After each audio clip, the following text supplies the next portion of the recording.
Here are some news about China and Australia. A Chinese fighter jet dropped flares close to an Australian Seahawk helicopter, which was enforcing UN sanctions on North Korea, prompting Australia to lodge diplomatic protests with Beijing. Defense Minister Richard Marles warned the incident endangered Australian personnel, and an Australian pilot was forced to take evasive action after the Chinese military jet detonated flares close to the Navy helicopter. The Defense Department described the actions of the J-10 Chinese Air Force plane as unsafe and unprofessional following the incident which took place in the Yellow Sea.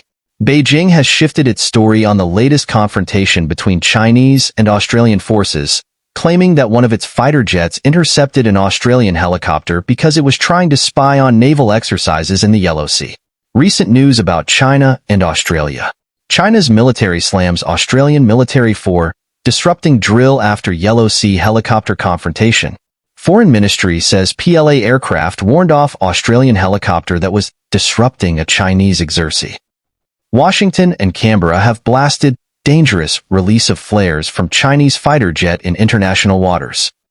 China said that one of its fighter jets warned off an Australian military helicopter in the Yellow Sea because it was disrupting naval training. Australian destroyer HMAS Hobart was enforcing United Nations Security Council sanctions against North Korea in international waters in the Yellow Sea. A Chinese Chengdu J-10 fighter jet intercepted an Australian Navy Seahawk deployed from the Hobart and released flares along its flight path, in a maneuver that was both unsafe and unprofessional. Australian Defence Minister Richard Marles said Canberra has formally expressed concerns about the incident as the destroyer continues to operate in the area. China's behavior was unacceptable. The Australian Defence Force personnel were in international waters and international airspace. Canberra's statement did not mention any Chinese drill near the location of the incident.